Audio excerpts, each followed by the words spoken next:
बयबो राजखान्थि हान्जाया फैगौ लकसभा बिसायख'थिनि थाखाय साखाफारा जादों होननानै जोबोद गोजोननाय मोन्दों। जोंनि हादोरा मोनसे सुबुंदारा हादोर। सुबुंदारा हादोराव गोबां हान्जानि बियो मोनसे सुबुंदारानि मोनसे खान्थि, गोबां दोलो माल्टि पार्टि सिस्टेम जायखौ होननानै बुङो। माल्टि पार्टि सिस्टेम डेम'क्रेसि जोंनाव दङ। बेवहाय मोननैल' हान्जा नङा, गोबां हान्जायानो बेयाव बाहागो लायो। गतिके बिथांमोना जे लकसभा बिसायख'थिनि थाखाय दिनै थागथियारि जादों होननाय खोनानानै दिनैनि बे खाथि गासा फोरबो फालिनायजों लोगोसे मोनफ्रोमबो राजखान्थि हान्जानो आं गोसो गोरबोनिफ्राय हामलायनाय जासिहरदों। राजखान्थि हान्जानि दैदेनगिरिफोरनो जोंनि खाथि गासा फोरबोनि आं हामलायनाय जासिहरदों। बिथांमोननि जे प्रिपेरेसन, बिथांमोननि जे साखाफारा थाम थिम खालामनाय बेयो जाफुंसारथों। बिथांमोननि जे साननाय हनाय बेयो जाफुंसारथों। जोंनि भारत हादरनि जे सुबुंदारा खान्थि बेयो गोख्रोंनिफ्राय गोख्रों जाथों।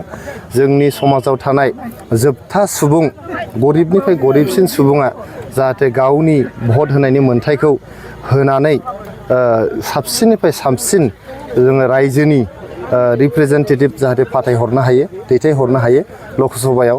बेनि थाखाय जाहाथे मोनफ्रोमबो राजखान्थि हान्जायानो UPPLजों लोगोसे गुबुन गुबुन राजखान्थि हान्जाफ्रा जाहाथे खामानि मावनो हाथों। गरिब दुखियाफोरखौहाय बोरै दैखांलांनो, बिथांमोननि जिउखौ बोरै गुस्लायहोनो, साबसिननिफ्राय साबसिन खालामनो, बिनि थाखाय राजखान्थि हान्जाफ्रा खामानि मावलांनो हाथों। बेखौनो दिनै खाथि गासानि दिनाव आङो आइ माइनावनाव आर'ज गाबदों। जोंनि हान्जायाव दाबो बिजाथिखौ जों सावरायथ'नाय जायाखै। जोंनि हान्जायाव दाबो सावरायथ'नाय जायाखै। गोबाङानो आंनि मुंबो बुंदों, खिन्थु आं बुंदों जे जोंनि हान्जायावहाय दाबो सोर बिजाथि जागोन बेखौहाय जोङो सावरायनायानो जायाखै। आं बेखौल' बुंनो लुबैयो जे आं सासे बिराद फिसा सासे मावथिमोन बे हान्जानि। आङो पस्टार सिथाबग्रामोन, साहा लाबोनानै होफैग्रामोन, सियार टेबोल बुथुमनानै होग्रामोन। दा सियार टेबोल सासे बुथुमग्रा मानसिया, साहा रानग्रा मानसिया, पस्टार सिथाबग्रा मानसिया, माइक लानानै साउटिं होग्रा मानसिया दिनै हान्जानि जे गाहाय नेहाथारि जाफैबाय। बियो जोबोद मोनसे आंनि थाखाय गोजोननाय, जिउआव जोबोद मोनसे गिदिर एचिभमेन्ट होननानै आं सानो। नाथाय गाबोन जुदि आंखौ हान्जाया बुङोब्ला जे नोंथाङा फैगौ लकसभा बिसायख'थिखौ गेलेनांगौ होननानै बुङोबा, आङो सिगांबो बुंबाय, दिनैबो बुंगोन, आं सासे दावहारु बायदि बारसोमगोन। बाजाज बाइक लाग्राफोरनिसिम मोनसे गोनांथार फोसावथाय। क'क्राझार सहरनि दावहारु अट' एजेन्सिया दासान्दि फेस्टिभ ल'न एन्ड एक्सचेन्ज अफार होगासिनो दं। एसेल' बिबांनि रां होग्रोनानै गाव गावनि लुबैनाय बाजाज बाइकखौ बायनो हागोन।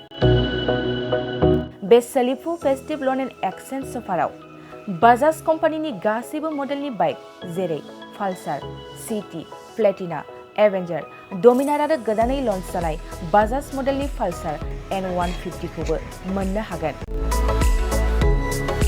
बे सोलिफु फेस्टिभ ल'न एन्ड एक्सचेन्ज अफाराव गोबांद्राय नङा, RC इन्सुरेन्स लाफानानै 9,999 रां बेसेनावनो ल'एस्ट डाउन पेमेन्ट होनानै बाइकखौ लानो हागोन।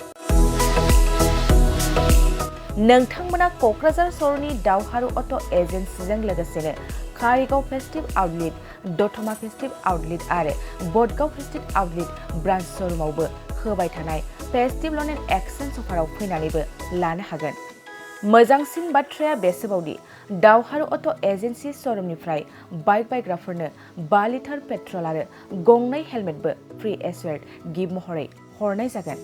अब्ला दानो बुकिं खालाम 6000399187 नङाब्ला 8822018193 जानबुं अनजिमायाव।